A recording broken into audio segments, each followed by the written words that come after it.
Welcome to Theme Weavers, your weekly wisdom for weaving yoga themes into your classes to inspire your students. We're your hosts, Heidi and Farin. Okay, welcome to Theme Weavers. Today, Farin and I are excited to interview Mado Hesselink. Am I saying your last name right? Yeah. Yeah, okay, cool. Of the Yoga Teacher Resource Podcast about her back pocket theme. And personally, I'm super excited about this since I don't know if you know this, Mado, when I first became a yoga teacher back in, I think it was 2017, I started listening to Mado's podcast to try and learn as much as I could as a newer yoga teacher. So it's kind of full circle for me getting to meet you. I'd say in real life, but it's on a screen. But today, it's cool. I love thanks that. For all this. Yeah, I'm telling you, I totally geeked out. I didn't, you need more than what you get in a teacher training. And when I was first learning about what even podcasts were, I was like, okay, yoga teacher. And yours was the one. And I listened to all the episodes. It's fun. Amazing. Very helpful. Yeah. So listeners, in case this is the first episode you're listening to, please check out season 1, episode 2 of the Theme Weavers podcast for details and background on the structure of how and why to weave themes throughout your yoga classes. Yay! Now we'd like to welcome Mado. When Mado became a yoga teacher in 2005, she searched all over the internet for information to help her plan her classes and become a better teacher. At the time, there was very little available, so she decided to start collecting all the resources from yoga books, yoga classes, yoga trainings, and her personal experience.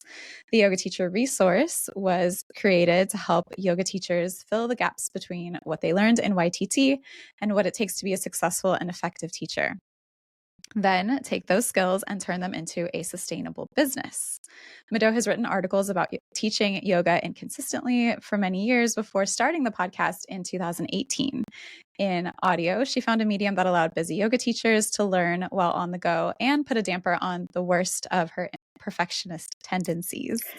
Now, the Yoga Teacher Resource has grown to include a plethora of free resources, including the podcast, several online courses, and a tightly knit community inside the Impact Club monthly membership for yoga teachers. On her website, Mado also shares a few little known facts that are definitely worth sharing.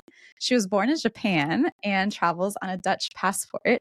She grew up in the jungles of Hawaii and is a major bookworm. She speaks conversational French, just don't ask her to write anything, and dropped out of high school and lived on her own at 16. She moved to freezing cold Iowa to major in theater and discovered yoga in college and never looked back. Mado, did I leave anything out? What else do you want to tell listeners about yourself? Oh my gosh. Wow. Well, I have 2 daughters.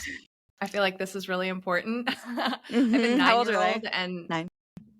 And almost 22. So they're at very different life phases. And I would say that the 22-year-old maybe requires more of my energy right now, at least more of my brain power. The 9-year-old requires more cuddling, tolerates more cuddling. No, she loves cuddling, but the 22-year-old is not that into cuddling. I dream of a day that, she wants to cuddle again, but we're very close and we spend a lot of time together. And yeah, that's a big part of my yoga practice has been parenting. Absolutely. I saw a little dog in the background. Oh yeah, who's that? Yeah, this is Apricot. Apricot is I love that name. A miniature poodle. She's about 4 and she was a rescue. So we've had her a little less than 11 months. We got her 2 days before Christmas last year. And she's been a teacher too, for sure. It's been both really gratifying and rewarding, but also like intense, working with a traumatized being and helping her recognize that the world is, well, at least now in her current space, a safe place, and helping her open up to life. Talk about a yoga practice. Yeah, the hardest thing is that she developed a hatred and intense fear of my older daughter. Oh. So that's been like the major project. Yeah. Does your older daughter live with you? Mm-hmm. Yeah, that's really hard. Not that she lives with you, but that the dog's scared of her. Yeah. We've made big progress recently, but it took a long time to get there because my daughter had to be really committed to it. She had to be committed to engaging with her instead of just avoiding her. But yeah, at this point, I would say that we've made as much progress in the last 2 weeks as we made in the 10-month prior to that. And I think we've got it licked. I think within another month, they're going to be best buds. That's amazing. It's very important, especially when they live together. That's hard. When you were saying before about the cuddling, it was making me think about a conversation I had the other day with a friend. Farin and I have similar age children. My younger one is 11 and my older one's 13. And Farin's is what, 11 or 12 now? Did he just turn 12? Yeah, 12 and 14. 14. Yeah. And I was talking to a friend about how you never know the last time you're going to be able to pick up your child until all of a sudden you're like, why has it been so long since I held my child? And my 11-year-old's on the relatively light side. And I keep being like, jump into my arms and wrap your legs around me like you're a koala bear and don't let go. And he's like, Mom, why are you so weird? I'm like, I'm not weird. This isn't weird at all. Trust me, one day you'll know it's not weird. All right. Let's get back on topic. So, Mado, I'm not sure if you've listened to Theme Weavers before, but on our show, we share yoga themes that are tied to Patanjali's Yoga Sutras, amongst other things. Our next season's actually going to be all tied to mythology, which we're really excited about.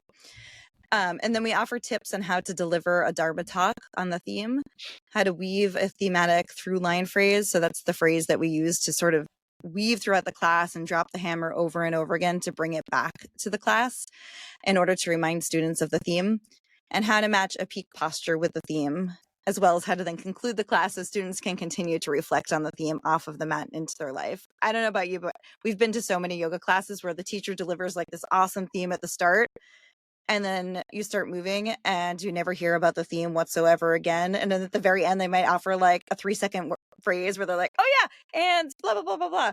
And you're sort of left with, that didn't quite land for me, or why are we bringing that up? So one of the reasons Farin and I want to offer this podcast is to help teachers recognize that the philosophy and the teachings beyond just the asana is equally, if not more so, important, and how as we go throughout the class, we can really educate our students just as much as we can educate them on what plantar flexion of the ankle might feel like, right? It's just as meaningful and impactful.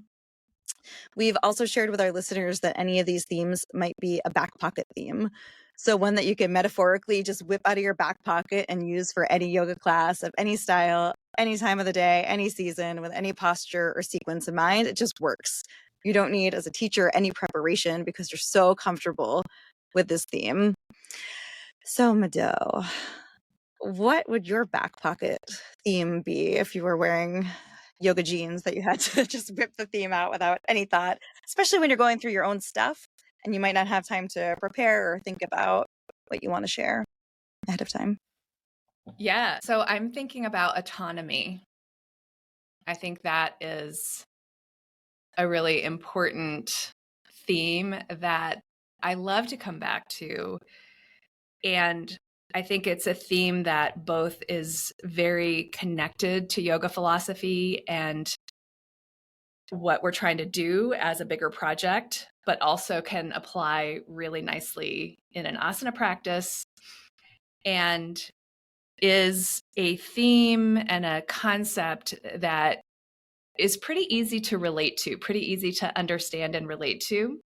So I think it makes a good entry point. I'm a big fan of teaching to the people in front of me. So perhaps if I were in a situation where I hadn't planned anything, I would probably first try to have a conversation and see, like, where are people at? What are their brains at? What do they think about yoga? And so I might not like try to paste a theme, from my background without first engaging with them. But since this is like an exercise where we don't have an audience, we don't have a class, we don't have actual people in front of us, I think that's the theme that comes to me, is autonomy. That's exciting because we haven't had that as a theme on our podcast in like both seasons. So I'm like, okay, cool. So Mado, pretend like we are your class and deliver us your Dharma talk about autonomy. Yeah. Yoga is a umbrella term for incredibly diverse practices that are designed to help us develop autonomy.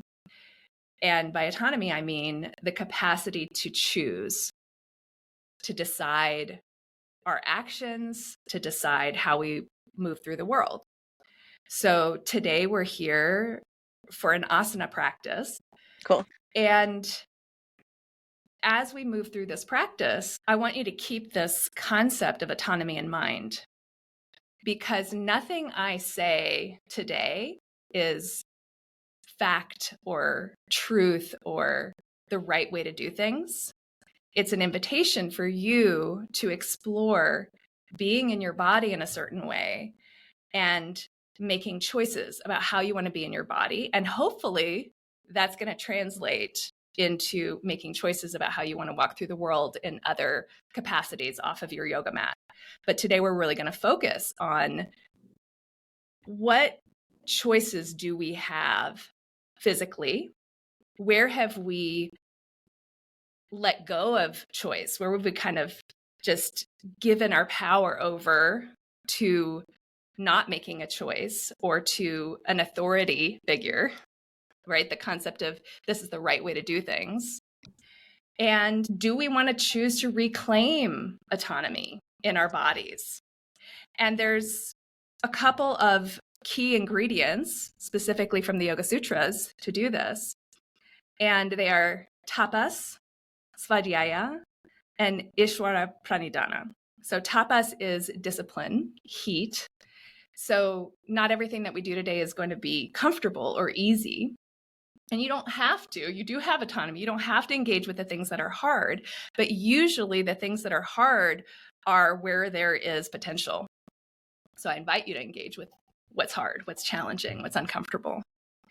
And svadhyaya is this attitude of curiosity and openness to learning, this interest in not just following the status quo, not just doing what's obvious, but asking the questions about why and what's the context. And ishvara pranidhana is, this is yoga comes from a greater worldview. It comes from India, and there's a lot of cultural context. And ishvara pranidhana, the way that it has been interpreted is like from this very specific worldview. But the essential intent behind it is that ishvara is limitless. So ishvara is the representation of what it's like to exist without limits. And so when we put these three together, tapas, this commitment to not just shying away and seeking comfort all the time, but being willing to be uncomfortable, being willing to do what's hard, being willing to stick with a project, building curiosity around it, and then also letting go of our need to control everything and our need to progress in a very specific way. So it's actually like a surrender. Ishvara pranidhana is not just, it's not about being that limitless. It's about surrendering to that which is limitless, kind of letting go of needing to be in control, needing to be the authority in each moment. So that's how we're going to play today. I love that. I love that ending, actually. That's how we're going to play today. I love that. Yeah, yoga practice. It's a play. I love it. So I'm hearing these yogic philosophy terms, these Sanskrit terms, tapas, svadhyaya, ishvara pranidhana. Those are Yoga Sutra 2.1. Also Kriya yoga, right? That's like the action yoga, how to take action. But I had just never heard it linked to autonomy. So I like that. I like your take on it. I was thinking the same thing because we've talked about the sutra in past episodes, but linking it to a different concept. This is where I geek out and get exciting. Mm-hmm. It's almost like when you take a peak pose and you could focus on a billion different things that lead up to that peak pose in order to give people an experience in their body. It's the same with any sutra. You could take and put a spin on it that links it to any sort of concept, and you can come at it from all these different directions. That's fun. Yeah. For me, that's Yeah, and nice. I will say that this is not my take personally. This really comes from Shyam Ranganathan, who's the author of Yoga Anti-Colonial Philosophy. And so I really appreciate his perspective because he has both the cultural background and the academic background. He's a philosophy professor in Canada. And to be able to see through what is a cultural artifact and what is kind of the essence of the message and the process of what we're trying to do in this project of yoga. So he is the one who, I mean, he uses a different term. He uses sovereignty.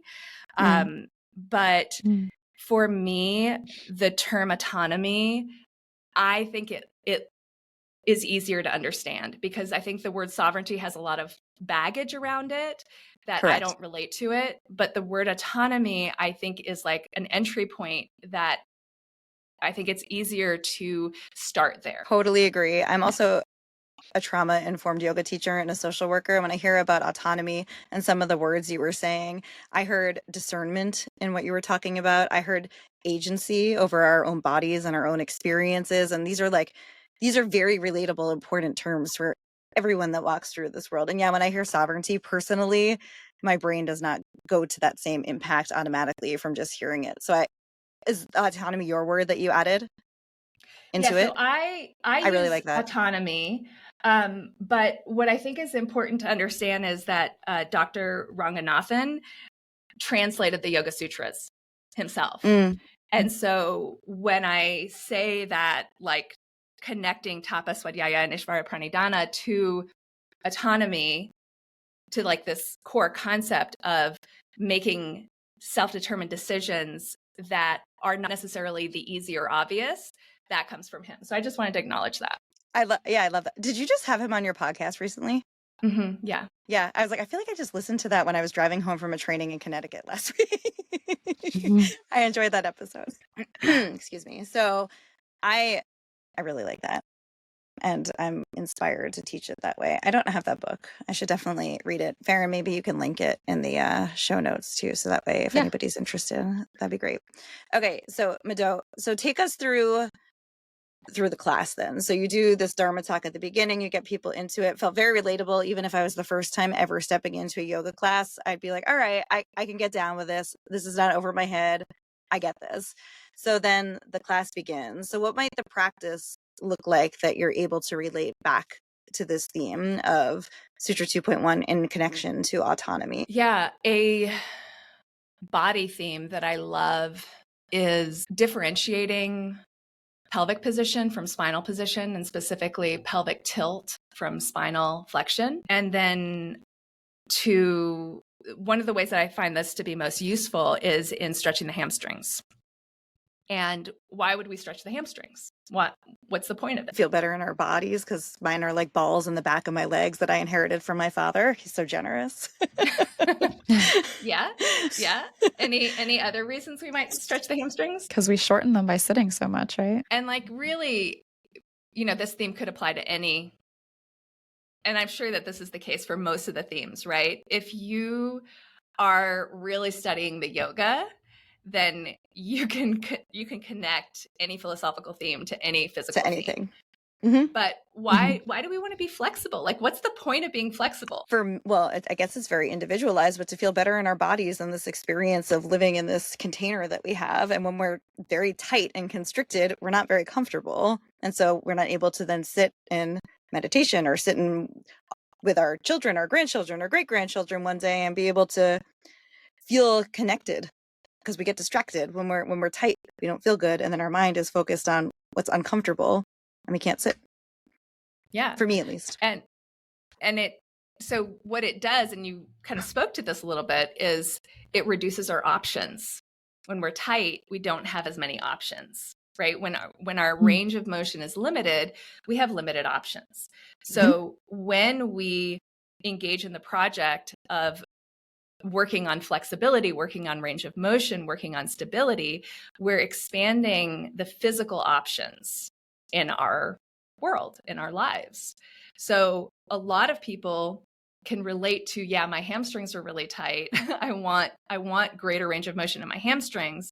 I want to be able to do this. I want to have the option to do this, whether that is put my hands on the ground, whether that is a splits, whether that is, name anything where range of motion in the hamstrings would be useful. So when we are flexing our spine as we're trying to stretch our hamstrings, basically what we're doing is we're actually turning off the ability to stretch our hamstrings. We're creating the appearance of a hamstring stretch without the reality of a hamstring stretch. So we're kind of lying to ourselves. We're not doing this on purpose. This is, this happens because of ignorance, basically. We don't know what's going on in our bodies, and we don't understand biomechanics, which most people don't.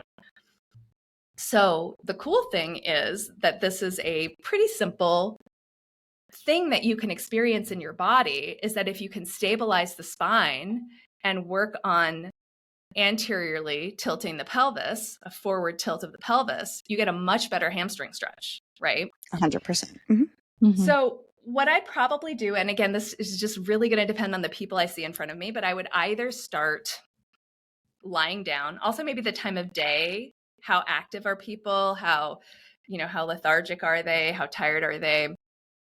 I would either start reclined, knees bent, feet flat on the ground.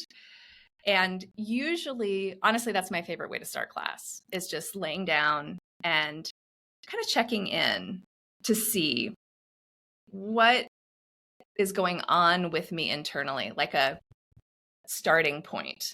And I love to end a class with, the full circle Same. of how do you feel now?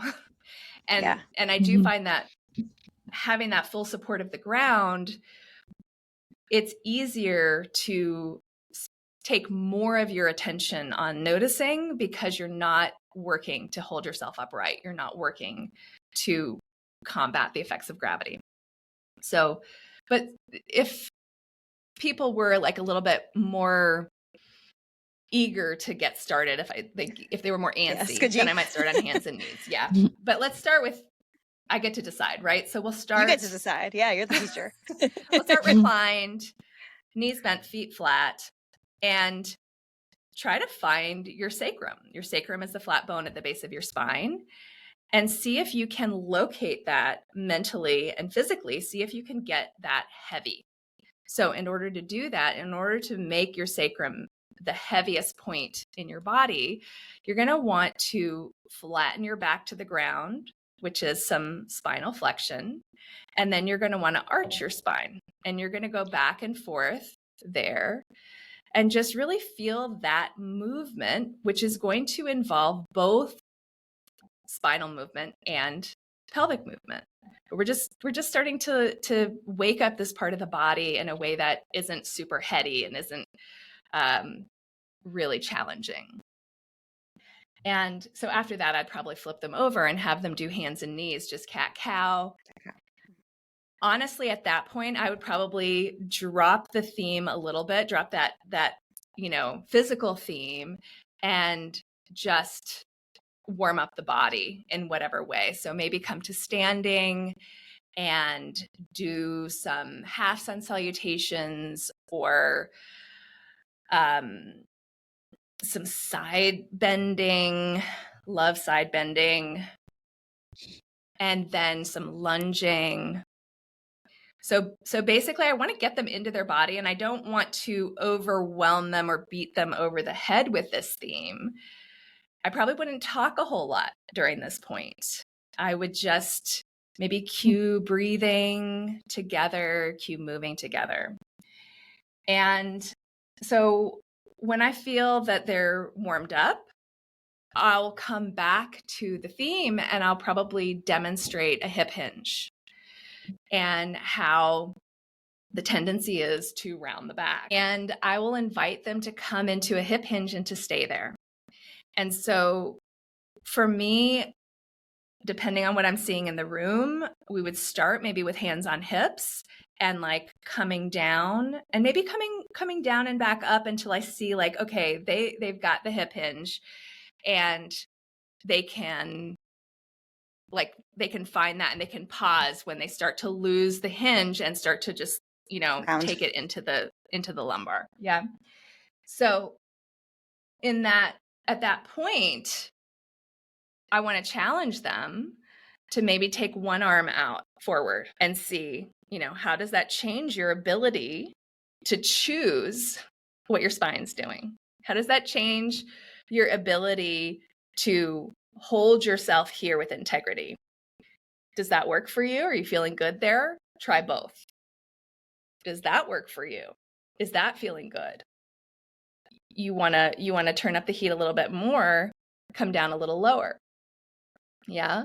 And so obviously this whole time I'm watching them, and probably there's a lot of spinal flexion going on.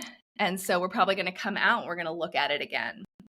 And then maybe we'll come down to hands and knees and do a little bit more cat-cow. And now we're going to break it down more, right? Because the first time we did cat-cow, we didn't go into a ton of detail. Right. You're just moving them to get into their bodies and feel that. Mm-hmm. But now we're going to do full cat-cow. And then I'm going to say, okay, now don't move your spine anymore. Just move your pelvis. Notice the range of motion you have available there. Really go into that tilt, that anterior tilt. And then we're going to take it back into downward facing dog and see if we can keep that in downward facing dog. Mm-hmm.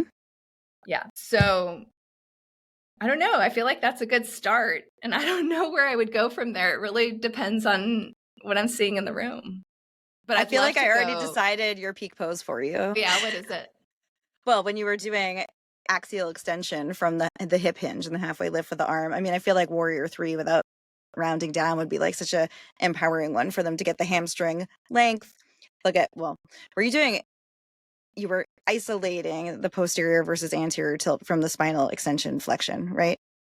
Mm-hmm. Did you just want to play with the pelvis? Right. So finding which one did you want? You wanted an anterior tilt to lengthen the hamstrings. So from the Warrior 3, can you find that anterior tilt without letting your spine flex down toward the ground, fight the gravity? That's where I was going. I like that. I don't know if that's what you were thinking, but no, I mean, it wasn't, but I like it. If hamstring flexibility is the goal, then the Warrior 3 is not necessarily like the deepest, right? Sure. Pyramid pose would be good. We would definitely do that. Paschimottanasana would be a great, like Dandasana, Paschimottanasana, that would be a great peak pose, right? But I can see Warrior 3 being like a really awesome piece of that it. Would focus a lot more on the spinal extension versus flexion versus the hamstring length. That's fair. I got distracted by that part with the arm up. You got me excited with the arm up.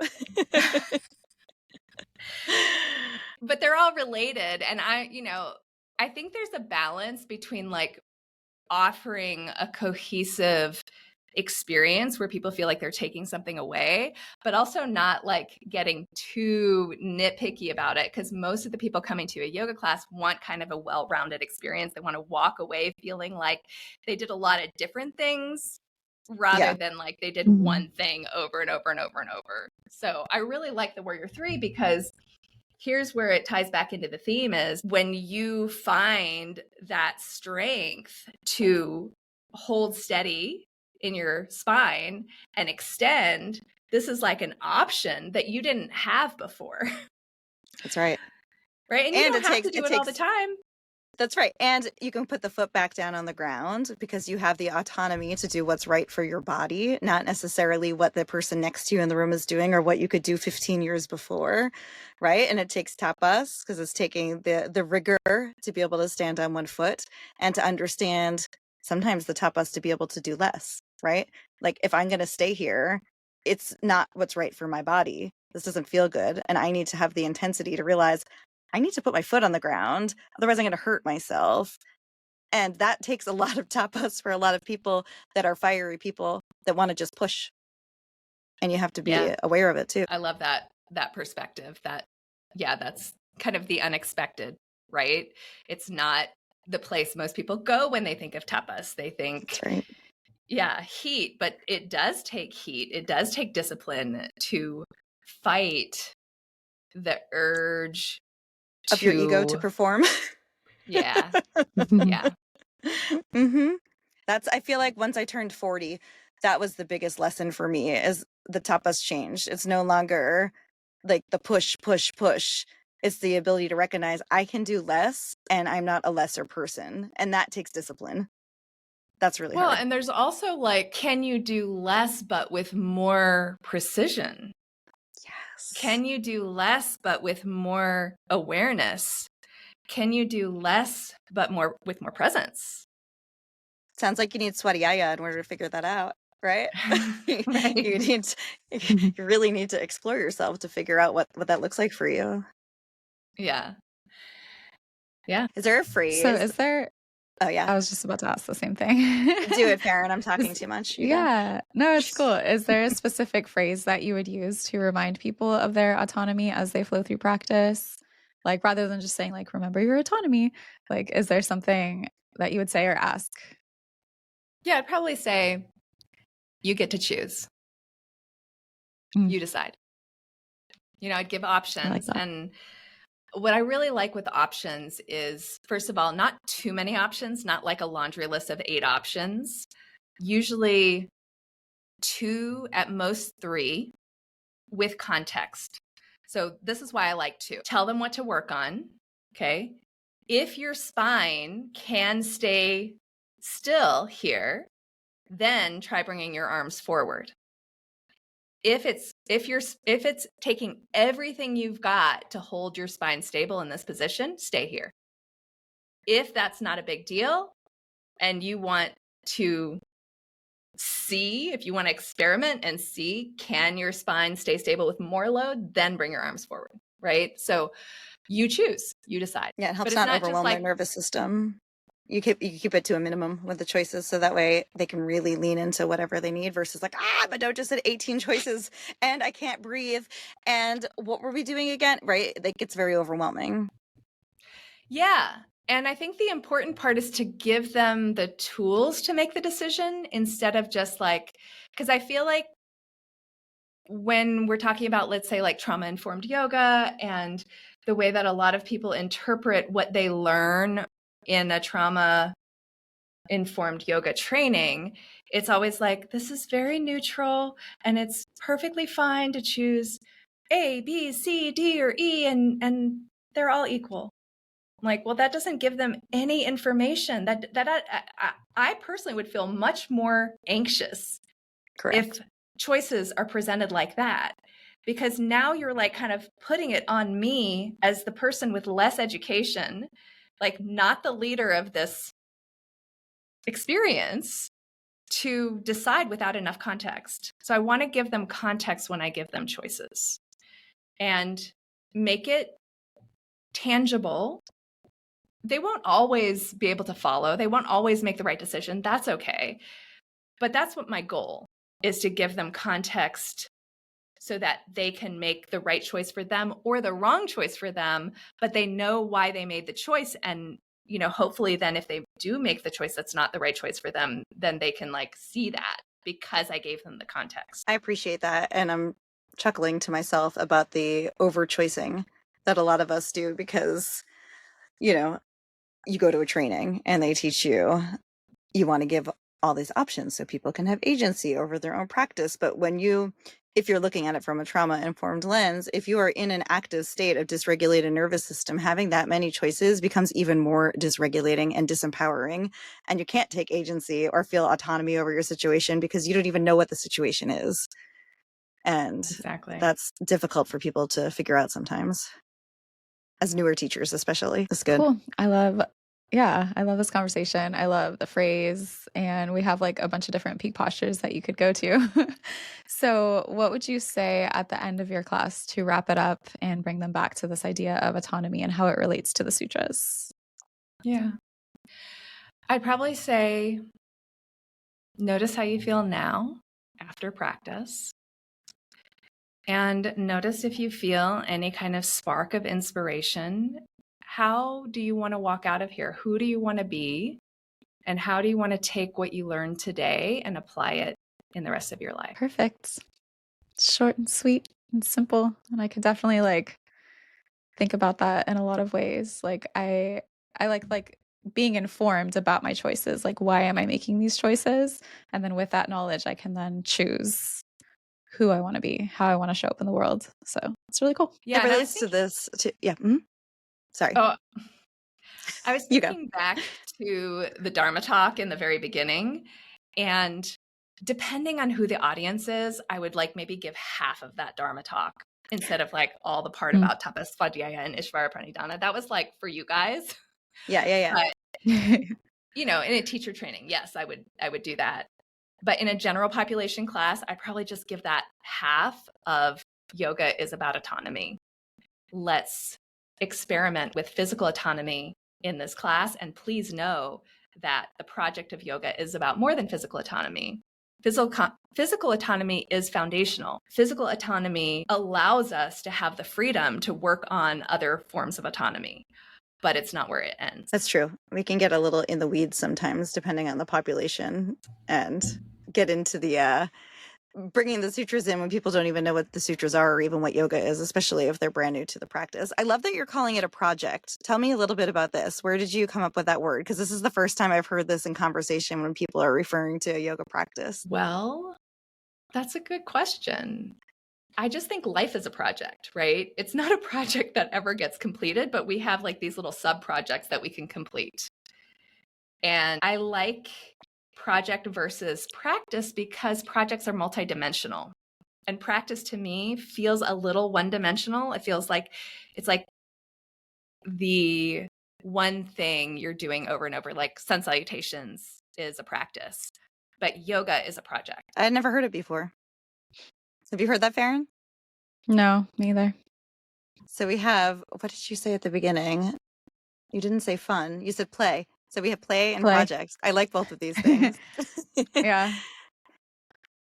I like it. That's one of my favorite parts about getting to talk to different yoga teachers, especially when you're in different parts of the country, getting to hear other ideas and where they come from. And it's entertaining to me. I help mentor yoga teachers throughout the world, not just America, and hearing even one asana, all the different names that everybody has for the exact same thing that you do. I'm always like, my mind is blown.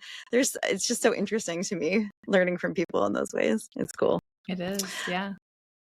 All right, Mado, this is awesome. So we condense all of the information that you gave. Farin makes these cute, which we call inspo sheets, which every time I say it, I always feel so old because I'm like, it's an inspiration. Farin's trendy. She knows words like this.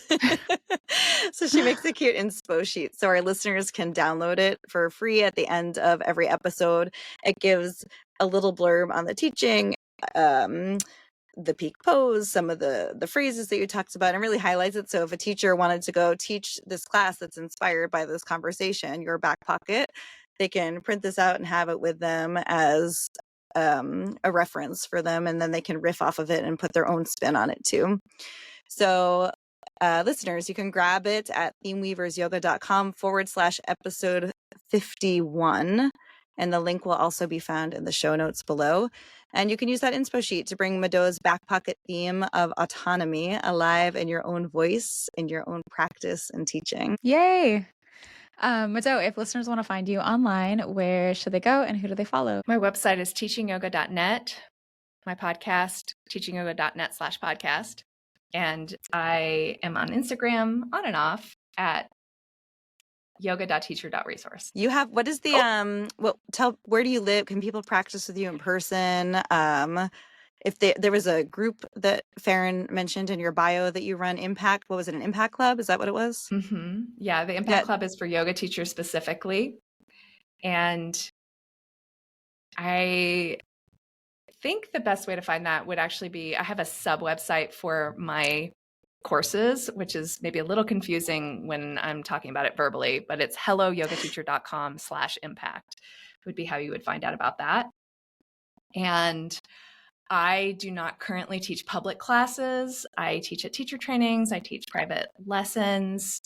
And at this phase, we talked before we started recording about my two kids at very different phases of life. I wanted to not have a weekly commitment at times where I need to be with my family, basically. So I've been teaching for about 20 years, and I'm kind of on hiatus from drop-in classes. But who knows? Maybe I'll return to them in the future. Maybe. That sounds kind of refreshing, though. Out of the daily grind in that way. Yeah. Awesome. And your podcast, you have episodes that drop every week, or what's your goal there? It's so good. If you're a yoga teacher, I mean, I guess non-yoga teachers might enjoy it too, but yoga teachers especially, it's an excellent resource. Yeah, it's currently every other week, the Yoga Teacher Resource Podcast. Yeah. Just Awesome. search for Yoga Teacher Resource anywhere you listen to podcasts. Well, I will put all of those links in our show notes so that people can find you. And then, of course, listeners, you can reach out to us, Theme Weavers Yoga, on Facebook, Instagram, or email us. Let us know how Mado's back pocket theme of autonomy lands with your students. We're here to support you, fellow yoga teacher, in your class preparation and delivery. So let us know how we can be of the most support. Tune in next week for another episode of Theme Weavers. Well, maybe not next week. When are we coming back, Heidi? I don't know. January. We're on hiatus after this, probably coming back in January because the two of us, our lives are a little bit nutso right now. And we're so excited for the mythology season, but I need some extra time to really put care and craft into reminding myself of a lot of the myths and how we tie it in for classes, which we're so excited about, but we need a little bit extra time. So probably after the first of the year, because you're going on Vipassana retreat. Yeah. So after that, end of December. After that, we'll be back. So keep an eye out for us, Theme Weavers podcast, for season 3 on mythology. Yeah. Until next time. We weave you in peace.